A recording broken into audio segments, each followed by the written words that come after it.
Hello everyone, welcome back to our channel Chandra's home world. ಈ ಒಂದು ವಿಡಿಯೋದಲ್ಲಿ ಪ್ರತಿ ಮನೆಯಲ್ಲೂ ಉಪಯೋಗವಾಗುವಂತಹ ಕೆಲವು ವಿಂಟರ್ ಹೋಮ್ ಕೇರ್ ಟಿಪ್ಸ್ನ ಶೇರ್ ಮಾಡ್ತಾ ಇದ್ದೀನಿ. ತುಂಬಾ ಇಂಟ್ರೆಸ್ಟಿಂಗ್ ಆಗಿರುತ್ತೆ. ವಿಡಿಯೋನ ಎಲ್ಲೂ ಸ್ಕಿಪ್ ಮಾಡಿದಿರಾ ಕೊನೆವರೆಗೂ ನೋಡ್ತಾ ಹೋಗಿ. ವಿಡಿಯೋ ನೋಡೋದಕ್ಕಿಂತ ಮುಂಚೆ ನೀವೇನಾದರೂ ನಮ್ಮ ಚಾನಲ್ನ ಫಸ್ಟ್ ಟೈಮ್ ವಿಸಿಟ್ ಮಾಡ್ತಾ ಇದ್ರೆ ಈಗಲೇ ಸಬ್ಸ್ಕ್ರೈಬ್ ಮಾಡಿಕೊಂಡು ಪಕ್ಕದಲ್ಲಿರುವಂಥ ಬೆಲ್ ಐಕನ್ನ ಕ್ಲಿಕ್ ಮಾಡಿ. ಬೆಲ್ ಐಕನ್ ಕ್ಲಿಕ್ ಮಾಡಿ ಆಲ್ ಆಪ್ಷನ್ ಕ್ಲಿಕ್ ಮಾಡೋದ್ರಿಂದ ನಾನು ನೆಕ್ಸ್ಟ್ ವಿಡಿಯೋ ಹಾಕಿದ ಕೂಡಲೇ ನಿಮಗೆ ನೋಟಿಫಿಕೇಶನ್ಸ್ ಅನ್ನೋದು ಬರುತ್ತೆ. ನೀವೇ ಫಸ್ಟಾಗಿ ನಮ್ಮ ವಿಡಿಯೋಸ್ನ ನೋಡ್ಬೋದು. ಇನ್ನು without delay let start the video. ಬೆಳಗ್ಗೆಯಿಂದನೇ ವಿಡಿಯೋನ ಸ್ಟಾರ್ಟ್ ಮಾಡಿದ್ದೀನಿ.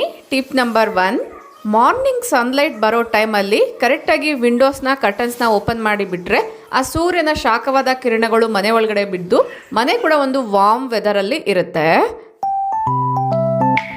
ಮಾರ್ನಿಂಗ್ ಸನ್ಲೈಟ್ ಎಲ್ಲಿ ಬೀಳ್ತಿದೆಯೋ ಅಲ್ಲಿ ಕರ್ಟನ್ಸ್ ಮತ್ತು ವಿಂಡೋಸ್ನ ಓಪನ್ ಮಾಡಿ ಇಡಿ. ಒಂದು ವೇಳೆ ಈ ಥರ ಡೋರ್ ಓಪನ್ ಮಾಡಿದ ಕೂಡಲೇ ಸನ್ಲೈಟ್ ಸರಿಯಾಗಿ ಬರ್ತಿಲ್ಲ ಅನ್ನೋದಾದರೆ ಡೋರ್ನ ಕ್ಲೋಸ್ ಮಾಡೋದೇ ಬೆಟರು. ಬೆಳಗಿನ ಗಾಳಿ ತುಂಬಾ ತಣ್ಣಗಿರೋ ಕಾರಣ ಎಲ್ಲಿ ಸೂರ್ಯನ ಕಿರಣಗಳು ಆ ಶಾಖವಾದ ಒಂದು ಸೂರ್ಯಕಾಂತಿ ಒಳಗಡೆ ಬೀಳ್ತಿರುತ್ತೋ ಅಲ್ಲಿ ಮಾತ್ರ ಓಪನ್ ಮಾಡಿ ಇಟ್ಟರೆ ಮನೆ ಒಂದು ರೀತಿ ಶಾಖವಾದ ವಾತಾವರಣದಿಂದ ಇರುತ್ತೆ, ಬೆಚ್ಚಗೂ ಕೂಡ ಇರುತ್ತೆ.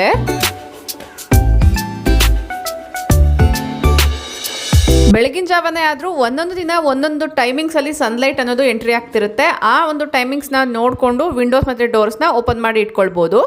ಟಿಲ್ ಆಫ್ಟರ್ನೂನ್ವರೆಗೂ ಕೂಡ ಓಪನ್ ಮಾಡಿ ಇಟ್ಟು ಮಧ್ಯಾಹ್ನದ ಟೈಮಲ್ಲಿ ನಾವೆಲ್ಲದನ್ನು ಕ್ಲೋಸ್ ಮಾಡಿ ಇಟ್ಕೊಳ್ಳೋದಾದರೆ ಆ ಒಂದು ಬೆಚ್ಚಗಿನ ವೆದರ್ನ ನಾವು ಲಾಕ್ ಮಾಡ್ಕೊಳ್ಬೋದು. ಮನೆ ಒಳಗಿನ ವಾತಾವರಣ ಬೆಚ್ಚಗೆ ಫ್ರೆಶ್ ಆಗಿರಬೇಕು ಅಂದರೆ ಈ ಐಡಿಯಾನ ಫಾಲೋ ಮಾಡ್ಬೋದು. ನೆಕ್ಸ್ಟ್ ಟ್ರಿಕ್, ಯೂಶ್ವಲಿ ಬೆಳಗಿನ ಜಾವ ನೆಲ ಒರೆಸಿದಾಗ ನೆಲ ಪೂರ್ತಿ ತಣ್ಣಗಿರುತ್ತೆ. ಚಳಿಗಾಲದಲ್ಲಿ ಆಲ್ಮೋಸ್ಟ್ ಒಂದು ವಾರಕ್ಕೆ 3-4 ದಿನ ನೆಲ ಒರೆಸಿದ್ರೆ ಸಾಕು ಅಂತ ಹೇಳ್ತಾರೆ. ಇಲ್ಲ ನೀವು ಡೈಲಿ ನೆಲ ಒರೆಸ್ತೀರಾ ಅನ್ನೋದಾದರೆ ಈ ಆಯಿಲ್ನ ಯೂಸ್ ಮಾಡಿ. ಇದು ನೀಲಗಿರಿ ತೈಲ ಅಂತ ಹೇಳ್ತಾರಲ್ವ, ಅದೇ ಆಯಿಲು. ಉಗುರು ಬೆಚ್ಚಗಿರುವಂಥ ನೀರನ್ನ ಬಕೆಟಲ್ಲಿ ತೊಗೊಂಡು ಅದರಲ್ಲಿ ಒಂದು 4-5 ಡ್ರಾಪ್ ಅಷ್ಟು ಈ ಒಂದು ಆಯಿಲ್ನ ಹಾಕ್ಕೊಂಡು ಈ ನೀರಲ್ಲಿ ಮಾಫ್ನ ಹಿಂಡ್ಬಿಟ್ಟು ನೆಲ ಒರೆಸೋದ್ರಿಂದ ಫ್ರೆಶ್ನೆಸ್ ಅನ್ನೋದು ಆ್ಯಡ್ ಆಗುತ್ತೆ. ಮತ್ತು ಈ ಕೋಲ್ಡ್ ವೆದರ್ ಏನಿರುತ್ತೆ ಅದರಲ್ಲೂ ಕೂಡ ಫ್ಲೋರ್ ತುಂಬ ತಣ್ಣಗನ್ಸುತ್ತಲ್ವ, ಅದು ಕೂಡ ಕಡಿಮೆ ಆಗುತ್ತೆ. ನೀವು ತಣ್ಣೀರಲ್ಲಿ ಫ್ಲೋರ್ನ ಒರೆಸೋದಾದರೆ ಆ ನೆಲ ಇನ್ನೂ ತಣ್ಣಗಾಗ್ತಿರುತ್ತೆ. ಅದೇ ನೀವು ಬಿಸಿನೀರಲ್ಲಿ ಒರೆಸೋದಾದರೆ ರೂಮ್ ಟೆಂಪರೇಚರಲ್ಲಿ ಇರೋ ಕಾರಣ ಫ್ಲೋರ್ ಮೇಲೆ ಹೆಜ್ಜೆ ಇಟ್ಟಾಗ ತುಂಬ ಕೋಲ್ಡ್ ಫೀಲ್ ಆಗ್ದಿರ ಇರುತ್ತೆ.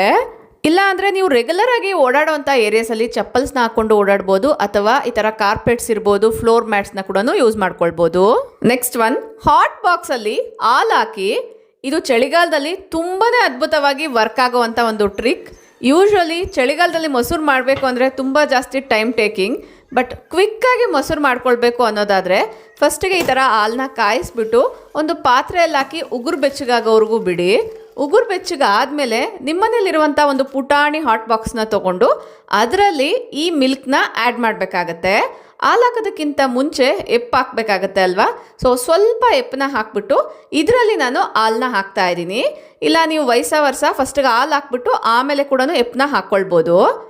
ಲಿಡ್ನ ಕ್ಲೋಸ್ ಮಾಡಿ, ಅಂದರೆ ಈ ಹಾಟ್ ಬಾಕ್ಸ್ ಕ್ಯಾಪ್ ಏನಿರುತ್ತೆ ಇದನ್ನು ಕ್ಲೋಸ್ ಮಾಡಿಬಿಟ್ಟು ಒಂದು ಕಡೆ ಇಟ್ಬಿಟ್ಟು ಒಂದು 3 hours ಬಿಡ್ತೀನಿ. ಟ್ರಸ್ಟ್ ಮೀ, ತುಂಬ ಗಟ್ಟಿಯಾಗಿರುವಂಥ ಮೊಸರು ಅನ್ನೋದು ರೆಡಿ ಆಗುತ್ತೆ. ಒಂದು ವೇಳೆ ನೀವು ಗಟ್ಟಿ ಹಾಲನ್ನ ತೊಗೊಂಡಿದ್ರೆ ಮೊಸರು ಕೂಡ ತುಂಬ ಗಟ್ಟಿಯಾಗಿರುತ್ತೆ.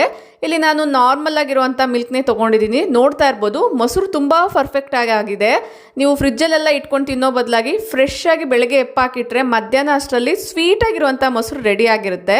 ಡೆಫಿನೆಟ್ಲಿ ಟ್ರೈ ಮಾಡಿ. ನೆಕ್ಸ್ಟ್ ಟ್ರಿಕ್ಕು ಕೂಡ ಚಳಿಗಾಲದಲ್ಲಿ ತುಂಬಾ ಅದ್ಭುತವಾಗಿ ಉಪಯೋಗ ಆಗುತ್ತೆ. ಯೂಶ್ವಲಿ ಚಳಿಗಾಲದಲ್ಲಿ ದೋಸೆ, ಇಡ್ಲಿ ಬ್ಯಾಟರ್ ಎಲ್ಲ ಮಾಡಿದಾಗ ಸರಿಯಾಗಿ ಉಳಿ ಬರಲ್ಲ ಅಲ್ವಾ.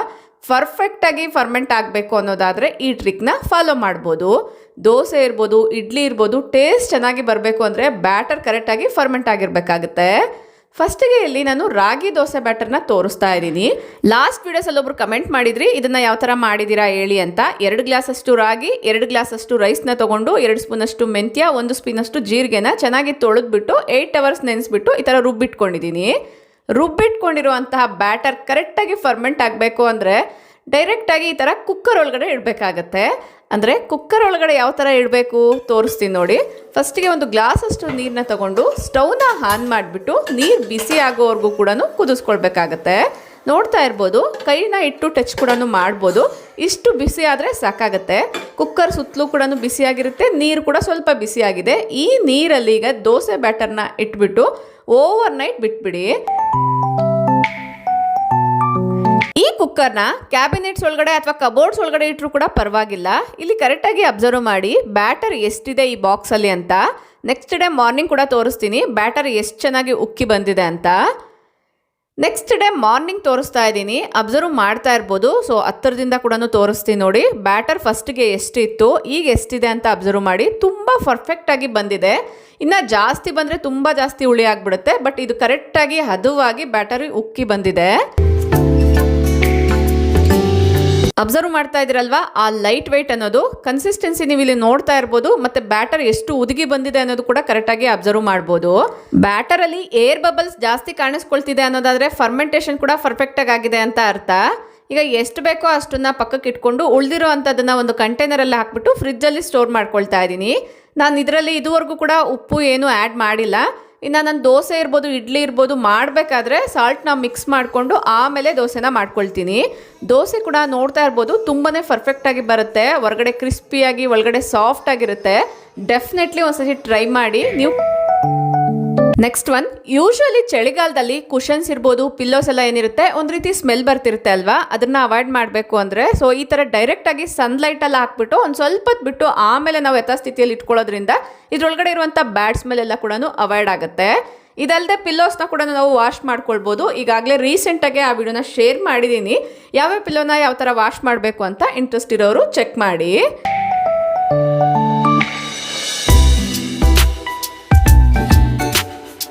ನೆಕ್ಸ್ಟ್, ಸ್ಪೆಷಲ್ ಆಗಿ ಇದು ಚಳಿಗಾಲಕ್ಕೆ ಮಾತ್ರನೇ ಅಲ್ಲ, ಎಲ್ಲ ಸೀಸನಲ್ಲೂ ಕೂಡ ಇದು ಯೂಸ್ ಆಗುತ್ತೆ. ವಿಡಿಯೋದಲ್ಲಿ ಅಬ್ಸರ್ವ್ ಮಾಡ್ತಾ ಇರ್ಬೋದು, ಐರನ್ ತವಾ ಮೇಲೆ ಚಪಾತಿಗಳನ್ನ ಮಾಡ್ತಾ ಇದ್ದೀನಿ. ನಾನಿಲ್ಲಿ ಚಪಾತಿ ಮಾಡಿರುವಂಥದ್ದು ಮನೆಯಲ್ಲೇ ಪ್ರಿಪೇರ್ ಮಾಡಿರುವಂಥ ಮಲ್ಟಿಗ್ರೈನ್ ಗೋಧಿ ಹಿಟ್ಟಿಂದ. ಈಗಾಗಲೇ ಲಾಸ್ಟ್ ವಿಡಿಯೋಸಲ್ಲಿ ಶೇರ್ ಮಾಡಿದ್ದೀನಲ್ವಾ. ಕೆಲವೊಂದು ಸತಿ ಅಬ್ಸರ್ವ್ ಮಾಡಿರ್ತೀರಾ, ಚಪಾತಿ ಮಾಡುವಾಗ ಈ ಥರ ಬ್ಲಾಕ್ ಕಲರ್ ಫ್ಲೇಕ್ಸ್ ಅನ್ನೋದು ಬರ್ತಾ ಇರುತ್ತೆ. ತವಾ ಮೇಲೆ ಕೂಡ ಬರ್ತಾ ಇರುತ್ತೆ, ಅಥವಾ ಈ ಥರ ಚಪಾತಿ ಕೂಡ ಸೀದೋಗ್ತಾ ಇರುತ್ತೆ. ಸೊ ಇದನ್ನ ಅವಾಯ್ಡ್ ಮಾಡಬೇಕು ಅನ್ನೋದಾದ್ರೆ ವಿಡಿಯೋದಲ್ಲಿ ತೋರಿಸ್ದಂಗೆ ಸ್ಟವ್ನ ಆಫ್ ಮಾಡಿಬಿಟ್ಟು ಈ ಒಂದು ತವಾ ಮೇಲೆ ಇರುವಂಥ ಫ್ಲೇಕ್ಸ್ನೆಲ್ಲ ಕೂಡ ಒಂದು ಪ್ಲೇಟ್ಗೆ ತೆಕ್ಕೊಂಡ್ಬಿಡಿ. ಈಗ ತವಾ ಮೇಲೆ ಅಡುಗೆಗೆ ಯೂಸ್ ಮಾಡುವಂಥ ಉಪ್ಪನ್ನ ಸ್ಪ್ರೆಡ್ ಮಾಡ್ಕೊಳ್ಳಿ. ಪಾತ್ರೆ ತೊಳೆಯುವಂಥ ಸ್ಕ್ರಬ್ಬನ್ನು ತಗೊಂಡು ವಿಡಿಯೋದಲ್ಲಿ ತೋರಿಸ್ದಂಗೆ ಉಪ್ಪನ್ನ ಎಲ್ಲ ಕಡೆ ಸ್ಪ್ರೆಡ್ ಆಗೋ ಥರ ಸ್ಕ್ರಬ್ ಮಾಡ್ಕೊಳ್ಳಿ. ಈ ಥರ ಮಾಡಿ ಇಮ್ಮಿಡಿಯೇಟಾಗಿ ವಾಶ್ ಮಾಡೋದಾದರೆ ಇದ್ರ ಮೇಲಿರುವಂಥ ಫ್ಲೇಕ್ಸ್ ಎಲ್ಲ ಕೂಡ ರಿಮೂವ್ ಆಗುತ್ತೆ, ಕ್ಲೀನಿಂಗು ಕೂಡ ಈಸಿ ಆಗುತ್ತೆ. ತೊಳೆದ್ಮೇಲೆ ಯಾವ ಥರ ಕಾಣಿಸ್ತಿದೆ ಅನ್ನೋದು ಕೂಡ ತೋರಿಸ್ತೀನಿ ನೋಡಿ, ಆಗ ನಿಮಗೆ ಒಂದು ಐಡಿಯಾ ಅನ್ನೋದು ಬರುತ್ತೆ. ಅಬ್ಸರ್ವ್ ಮಾಡ್ತಾ ಇದ್ದೀರಲ್ವಾ, ತವಾ ಮೇಲೆ ಇದ್ದಿದ್ದಂಥ ಫ್ಲೇಕ್ಸ್ ಎಲ್ಲ ಕೂಡ ರಿಮೂವ್ ಆಗಿದೆ. ಈಗ ನಾವು ಚಪಾತಿನ ಮಾಡ್ಕೊಳ್ಬೋದು. ಸೊ ಈ ಥರ ಮಾಡ್ಕೊಳ್ಳೋದಾದ್ರೆ ಚಪಾತಿಗಳು ಸೀದೋಗ್ದಿರಾ ಆ ಫ್ಲೇಕ್ಸ್ ಎಲ್ಲ, ಅಂದರೆ ತವಾ ಮೇಲೆ ಫ್ಲೇಕ್ಸ್ ಎಲ್ಲ ಏನು ಬರುತ್ತೆ ಅದೆಲ್ಲ ಆಗ್ದಿರಾ ಇರುತ್ತೆ. ಇಂಟ್ರೆಸ್ಟ್ ಇರೋರು ಡೆಫಿನೆಟ್ಲಿ ಟ್ರೈ ಮಾಡಿ. ಇಷ್ಟ ಆದರೆ ಈಗಲೇ ಒಂದು ಲೈಕ್ ಮಾಡಿ.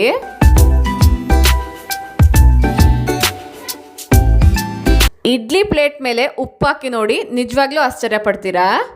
ಯೂಶುವಲಿ ಈ ಥರ ಕುಕ್ವೇರ್ಸಲ್ಲಿ ಬಾಟಮ್ ಇರ್ಬೋದು, ಅಥವಾ ಕೆಲವೊಂದು ಸತಿ ಡೀಪ್ ಫ್ರೈ ಎಲ್ಲ ಮಾಡಿದಾಗ ಬಾಣಲಿ ಸೈಡಲ್ಲೆಲ್ಲ ಕೂಡ ಒಂದು ರೀತಿ ಕಂದು ಬಣ್ಣದ ಕಲರ್ ಅನ್ನೋದು ಚೇಂಜ್ ಆಗಿರುತ್ತೆ ಅಲ್ವಾ. ಸೊ ಇಲ್ಲಿ ನೀವು ನೋಡ್ತಾ ಇರ್ಬೋದು, ವಡೆ ಮಾಡಿರುವಂತಹ ಪಾತ್ರೆನ ತೋರಿಸ್ತಾ ಇದ್ದೀನಿ. ಇಲ್ಲಿ ಆಯಿಲ್ನ ಬೇರೆ ಕಂಟೈನರ್ಗೆ ಟ್ರಾನ್ಸ್ಫರ್ ಮಾಡ್ಕೊಳ್ತಾ ಇದ್ದೀನಿ. ಆಯಿಲ್ನ ಶೋಧಿಸೋಕ್ಕೆ ಪ್ಲಾಸ್ಟಿಕ್ ಸ್ಟ್ರೈನರ್ ಆದರೆ ತುಂಬ ಚೆನ್ನಾಗಿ ವರ್ಕ್ ಆಗುತ್ತೆ. ಈಗ ಇಲ್ಲಿ ನೀವು ಅಬ್ಸರ್ವ್ ಮಾಡ್ಬೋದು, ಈ ಥರ ಕಂದು ಬಣ್ಣದ ಬಂದಿರುತ್ತೆ. ಇನ್ನೂ ಕೆಲವು ಬಾಣಲಿಗಳಲ್ಲಿ ತುಂಬ ಜಾಸ್ತಿನೇ ಕಲೆಗಳಾಗ್ಬಿಟ್ಟಿರುತ್ತೆ. ತುಂಬ ಜಾಸ್ತಿ ಕಲೆಗಳಾದ್ಮೇಲೆ ಕ್ಲೀನ್ ಮಾಡೋದಕ್ಕಿಂತ ಈ ಥರ ಏನಾದರೂ ಮಾರ್ಕ್ಸ್ ಆಗಿದೆ ಅಂದಾಗ ಇಮ್ಮಿಡಿಯೇಟಾಗಿ ಈ ಟ್ರಿಕ್ನ ಫಾಲೋ ಮಾಡಿ ಕ್ಲೀನ್ ಮಾಡ್ಕೊಳ್ಬೋದು. ವಿಡಿಯೋದಲ್ಲಿ ತೋರಿಸ್ದಂಗೆ ಅಡುಗೆ ಉಪ್ಪನ್ನ ಹಾಕೊಳ್ತಾ ಇದ್ದೀನಿ. ಇದ್ರ ಮೇಲೆ ವೆನಿಗರ್ ಆದರೂ ಹಾಕೊಳ್ಬೋದು, ಅಥವಾ ನಿಂಬೆ ಹಣ್ಣಾದರೂ ತೊಗೊಂಡು ವಿಡಿಯೋದಲ್ಲಿ ತೋರಿಸ್ದಂಗೆ ಎಲ್ಲ ಕಡೆ ಕೂಡ ರಬ್ ಮಾಡಬೇಕಾಗತ್ತೆ. ಇದು ಲೈಟಾಗಿ ಕಲೆಗಳಾಗಿದ್ರೆ ಇಮ್ಮಿಡಿಯೇಟಾಗಿ ಒಳ್ಳೆ ರಿಸಲ್ಟ್ ಅನ್ನೋದು ಕೊಡುತ್ತೆ. ಇಲ್ಲ ತುಂಬ ಜಾಸ್ತಿ ಗಾಢವಾಗಿರುವಂಥ ಕಲೆಗಳಾಗಿದೆ ಅನ್ನೋದಾದರೆ ಅದನ್ನು ಬೇರೆ ಮೆಥಡಲ್ಲಿ ಕ್ಲೀನ್ ಮಾಡ್ಕೊಳ್ಬೋದು. ನಮ್ಮ ಚಾನಲಲ್ಲಿ ತುಂಬ ರೀತಿಯ ಕ್ಲೀನಿಂಗ್ ವೀಡಿಯೋಸ್ನ ಶೇರ್ ಮಾಡಿದ್ದೀನಿ. ಆ ವಿಡಿಯೋಸ್ನ ನೋಡಿದ್ರೆ ಡೆಫಿನೆಟ್ಲಿ ನಿಮಗೆ ಸೊಲ್ಯೂಷನ್ ಅನ್ನೋದು ಸಿಗುತ್ತೆ. ಈಗ ಇಲ್ಲಿ ಅಬ್ಸರ್ವ್ ಮಾಡ್ತಾ ಇರ್ಬೋದು, ಇದ್ರ ಒಳಗಡೆ ಇರ್ಬೋದು, ಅಂದರೆ ಸೈಡ್ಸಲ್ಲಿ ಇರ್ಬೋದು, ಬ್ಯಾಕ್ ಸೈಡ್ ಇರ್ಬೋದು, ಎಷ್ಟು ನೀಟಾಗಿ ಕ್ಲೀನ್ ಆಗಿದೆ ಅಂತ. ನಿಮ್ಮನೇಲಿ ಕೂಡ ಈ ಥರ ಸ್ಟೈನ್ಲೆಸ್ ಸ್ಟೀಲ್ ಯುಟೆನ್ಸಿಲ್ಸ್ ಯೂಸ್ ಮಾಡ್ತಿದ್ದೀರಾ ಅನ್ನೋದಾದರೆ ಈ ಐಡಿಯಾ ಡೆಫಿನೆಟ್ಲಿ ಹೆಲ್ಪ್ಫುಲ್ ಆಗುತ್ತೆ. ಅಬ್ಸರ್ವ್ ಮಾಡ್ತಾ ಇದ್ದೀರಲ್ವಾ, ರಾಗಿ ಇಡ್ಲಿ ತುಂಬಾ ಸಾಫ್ಟಾಗಿ ಆಗಿದೆ. ಆಗಲೇ ತೋರಿಸ್ದೆ ಅಲ್ವಾ ಬ್ಯಾಟರ್, ಅದರಿಂದನೇ ಪ್ರಿಪೇರ್ ಮಾಡಿರೋ ಅಂಥದ್ದು. ಯೂಶುವಲಿ ಈ ಥರ ಇಡ್ಲಿ ಎಲ್ಲ ಮಾಡಿದಾಗ ಇಡ್ಲಿ ಪಾತ್ರೆಯಲ್ಲಿ ಕರೆಕ್ಟಾಗಿ ವಾಟರ್ ಇದೆಯಾ ಇಲ್ವಾ ಅಂತ ಚೆಕ್ ಮಾಡ್ಕೊಳ್ಬೇಕಾಗತ್ತೆ. ಒಂದು ವೇಳೆ ನಾವು ಸೆಕೆಂಡ್ ಬ್ಯಾಚಲ್ಲೂ ಹಾಕಿದಾಗ ಇಡ್ಲಿ ಪಾತ್ರೆಯಲ್ಲಿ ನೀರಿಲ್ಲ ಅನ್ನೋದಾದರೆ ಒಂದು ರೀತಿ ಕಲರ್ ಚೇಂಜ್ ಆಗ್ತಾ ಇರುತ್ತೆ. ಈ ಥರ ಮಾರ್ಕ್ಸ್ ಕೂಡ ಆಗ್ತಾ ಇರುತ್ತೆ. ಇದನ್ನ ಈಸಿಯಾಗಿ ಕ್ಲೀನ್ ಮಾಡ್ಕೊಳ್ಳೋದಕ್ಕೋಸ್ಕರ ಸೇಮ್ ಮೆಥಡೇ ಆಗಲೇ ಏನು ತೋರಿಸ್ದೆ, ಸೊ ಅದೇ ಮೆಥಡ್ನ ಫಾಲೋ ಮಾಡ್ಬೋದು. ಇನ್ನು ಈ ಪಾತ್ರೆ ಒಳಗಡೆ ತುಂಬಾ ಸೀದೋಗಿತ್ತು, ನಾನು ಪೀತಾಂಬರಿ ಪೌಡರ್ನ ಯೂಸ್ ಮಾಡಿದ್ದೀನಿ, ತುಂಬ ಕ್ವಿಕ್ಕಾಗಿ ಕ್ಲೀನ್ ಆಯಿತು. ನಿಮ್ಮ ಹತ್ರ ಏನಾದರೂ ಪೀತಾಂಬರಿ ಪೌಡರ್ ಇದ್ದರೆ ಡೆಫಿನೆಟ್ಲಿ ಈ ಪ್ಲೇಟ್ಸ್ನೆಲ್ಲ ಕ್ಲೀನ್ ಮಾಡೋಕ್ಕೆ ಒಂದ್ಸತಿ ಯೂಸ್ ಮಾಡಿ ನೋಡಿ. ಪೀತಾಂಬರಿ ಪೌಡರ್ ಇಲ್ಲ ಅಂದಾಗ ಈ ಥರ ಸಾಲ್ಟ್ ಮತ್ತು ನಿಂಬೆ ರಸ ಅಥವಾ ವೆನಿಗರ್ನ ಹಾಕ್ಬಿಟ್ಟು ಕ್ಲೀನ್ ಮಾಡ್ಕೊಳ್ಬೋದು. ಇದು ಕೂಡ ತುಂಬ ಎಫೆಕ್ಟಿವ್ ಆಗಿ ವರ್ಕ್ ಆಗುತ್ತೆ. ಬಟ್ ಪೀತಾಂಬರಿ ಪೌಡರ್ ಇನ್ನೂ ಚೆನ್ನಾಗಿ ವರ್ಕ್ ಆಗುತ್ತೆ. ಈ ಚಳಿಗಾಲದಲ್ಲಿ ತುಂಬ ಜಾಸ್ತಿ ಹೊತ್ತು ನೀರಲ್ಲಿ ಕೈ ಇಟ್ಕೊಂಡು ಪಾತ್ರೆ ತೊಳೆಯೋದಕ್ಕಿಂತ ಈ ಥರ ಸ್ಮಾರ್ಟ್ ಟಿಪ್ಸ್ನ ಫಾಲೋ ಮಾಡಿ ಕೆಲಸನ ಈಸಿ ಮಾಡ್ಕೊಳ್ಳಿ. ಇಷ್ಟ ಆದರೆ ಈಗಲೇ ಒಂದು ಲೈಕ್ ಮಾಡಿ. ನೆಕ್ಸ್ಟ್ ಒನ್, ಯೂಶ್ವಲಿ ಇದನ್ನು ನಾನು ನೈಟ್ ಟೈಮ್ ಫಾಲೋ ಮಾಡ್ತೀನಿ, ಬಟ್ ವಿಡಿಯೋಗೋಸ್ಕರ ಇಲ್ಲಿ ಡೇ ಟೈಮಲ್ಲೇ ತೋರಿಸ್ತಾ ಇದ್ದೀನಿ. ನೈಟ್ ಟೈಮಲ್ಲಿ ಕಿಚನ್ ಕ್ಲೀನಿಂಗ್ ರೊಟೀನ್ ಎಲ್ಲ ಮುಗಿಸಿದ್ಮೇಲೆ ಇಮ್ಮಿಡಿಯೇಟಾಗಿ ಈ ಒಂದು ಜೆಲ್ನ ಅಪ್ಲೈ ಮಾಡ್ಕೊಳ್ತೀನಿ. ಇದು ಒಂದು ಹೋಮ್ ಮೇಡ್ ಅಲೋವೆರಾ ಜೆಲ್. ಇದನ್ನು ಯಾವ ಥರ ಮಾಡೋದು ಅಂತ ಲಾಸ್ಟ್ ವಿಡಿಯೋಸಲ್ಲಿ ಶೇರ್ ಮಾಡಿದ್ದೀನಿ, ಲಿಂಕ್ ಬೇಕಂದರೆ ಐ ಕಾರ್ಡಲ್ಲಿ ಕೊಟ್ಟಿರ್ತೀನಿ, ಇಂಟ್ರೆಸ್ಟ್ ಇರೋರು ಚೆಕ್ ಮಾಡಿ. ವಿಡಿಯೋದಲ್ಲಿ ತೋರಿಸ್ದಂಗೆ ವೆಟ್ ಹ್ಯಾಂಡ್ಸ್ ಮೇಲೆ ಅಥವಾ ವೆಟ್ ಸ್ಕಿನ್ ಮೇಲೆ ಇದನ್ನ ಚೆನ್ನಾಗಿ ಅಪ್ಲೈ ಮಾಡೋದಾದ್ರೆ ಒಳ್ಳೆ ಮಾಯಿಶ್ಚರೈಸಿಂಗ್ ಆಗಿ ಇದು ಹೆಲ್ಪ್ ಆಗುತ್ತೆ. ಪ್ರತಿ ಸಲ ಪಾತ್ರೆನ ತೊಳೆದಾಗ ಸೋಪಿಂದ ಸ್ಕಿನ್ ಎಲ್ಲ ಡ್ರೈ ಆಗ್ತಿರುತ್ತೆ, ಅದನ್ನ ಅವಾಯ್ಡ್ ಮಾಡಬೇಕು ಅಂದ್ರೆ ಈ ತರ ಅಲೋವೆರಾ ಜೆಲ್ನ ಯೂಸ್ ಮಾಡ್ಕೊಳ್ಬೋದು. ಚಳಿಗಾಲದಲ್ಲಿ ಒಂದಲ್ಲ ಒಂದ್ಸತಿ ಪ್ರತಿಯೊಬ್ರು ಕೂಡ ಬಿಸಿಲು ಕಾಯ್ತಾ ಇರ್ತೀವಿ. ಬಿಸಿಲು ಕಾಯ್ಬೇಕಾದ್ರೇನೆ ಈ ಕೆಲಸನ ಮಾಡ್ಕೊಳ್ಳೋದ್ರಿಂದ 2 in 1 ತರ ವರ್ಕ್ ಆಗುತ್ತೆ. ಯೂಶ್ವಲಿ ಗಿಡಗಳ ಮೇಲೆ ವಿಡೋದಲ್ಲಿ ನೋಡಿದ್ರಲ್ವಾ, ಆ ಥರ ಮಿಲಿ ಬಗ್ಸ್ ಬ್ಲಾಕ್ ಕಲರ್ ಅನ್ನೋದು ಕಾಣಿಸ್ಕೊಳ್ತಾ ಇರುತ್ತೆ, ಸ್ಪೆಷಲಿ ಚಳಿಗಾಲದಲ್ಲಿ. ಅದಕ್ಕೋಸ್ಕರ ವೆನಿಗರ್ ವಾಟರ್ ಇರ್ಬೋದು ಅಥವಾ ಈ ಥರ ಡೆಟಾಲ್ ವಾಟರ್ನ ಕೂಡ ಯೂಸ್ ಮಾಡ್ಬೋದು. ಸ್ಪ್ರೇ ಮಾಡಿಬಿಟ್ಟು ಒಂದು ಕ್ಲಾತ್ನ ತೊಗೊಂಡು ವೈಪ್ ಮಾಡ್ಕೊಳ್ಳೋದಾದರೆ ಆ ಬ್ಲಾಕ್ನೆಸ್ ಎಲ್ಲ ಕೂಡ ಇಮ್ಮಿಡಿಯೇಟಾಗಿ ರಿಮೂವ್ ಆಗುತ್ತೆ. ಇಲ್ಲ ನೀವು ಸ್ಪ್ರೇ ಮಾಡಿ ಅಂದರೆ ರೆಗ್ಯುಲರಾಗಿ ಸ್ಪ್ರೇ ಮಾಡೋದಾದರೆ ವೈಟ್ ಮಿಲಿ ಬಗ್ಸು ತನ್ನಕ್ಕೆ ತಾನೇ ಕಡಿಮೆ ಆಗುತ್ತೆ. ಇಲ್ಲಿ ನಾನು ಸ್ಪ್ರೇ ಮಾಡಿಬಿಟ್ಟು ಬಟ್ಟೆಯಿಂದ ಒರೆಸ್ಕೊಳ್ತಾ ಇದ್ದೀನಿ. ಈ ಲಿಕ್ವಿಡ್ನ ತುಳಸಿ ಗಿಡಕ್ಕಿರ್ಬೋದು ಅಥವಾ ಬೇರೆ ಪ್ಲಾಂಟ್ಸ್ಗೂ ಕೂಡ ಸ್ಪ್ರೇ ಮಾಡ್ಬೋದು. ಬಿಸಿಲು ಕಾಯುವಾಗ ಸುಮ್ಮನೆ ಕೂತ್ಕೊಳ್ದಿರ ಈ ಥರ ಗಿಡಗಳ ಬಗ್ಗೆ ಕಾಳಜಿ ವಹಿಸ್ತಾ ಕೂಡ ನಾವು ಬಿಸಿಲು ಕಾಯೋದಾದರೆ 2 in 1 ಥರ ವರ್ಕ್ ಆಗುತ್ತೆ. ಅಥವಾ ಗಿಡಗಳಿಗೆ ನೀರು ಹಾಕ್ತಾ ಕೂಡ ಬಿಸಿಲು ಕಾಯ್ಬೋದು. ಆದಷ್ಟು ಚಳಿಗಾಲದಲ್ಲಿ ಸಂಜೆ ಗಿಡಗಳಿಗೆ ನೀರು ಹಾಕೋದಕ್ಕಿಂತ ಬೆಳಗಿನ ಜಾವ ನೀರು ಹಾಕಿದ್ರೇ ಬೆಟರು.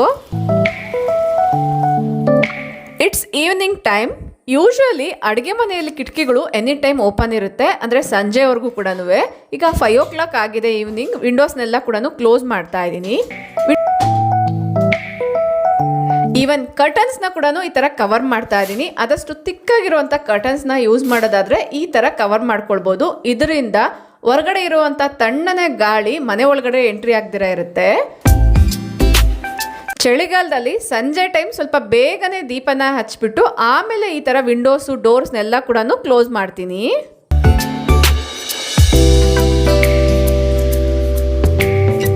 ಐ ಹೋಪ್ ಈ ವಿಡಿಯೋದಲ್ಲಿ ಶೇರ್ ಮಾಡಿರುವಂಥ ಇನ್ಫಾರ್ಮೇಷನ್ ನಿಮ್ಮೆಲ್ಲರಿಗೂ ಯೂಸ್ಫುಲ್ ಆಗಿದೆ, ಇಂಟ್ರೆಸ್ಟಿಂಗ್ ಆಗಿದೆ ಅಂತ ಅಂದ್ಕೊಳ್ತೀನಿ. ಇಷ್ಟ ಆದರೆ ಈಗಲೇ ಒಂದು ಲೈಕ್ ಮಾಡಿ, ನಿಮ್ಮ ಫ್ರೆಂಡ್ಸ್ ಆ್ಯಂಡ್ ಫ್ಯಾಮಿಲಿ ಜೊತೆಗೂ ಶೇರ್ ಮಾಡಿ. Thank you for watching. ನಮಸ್ತೆ.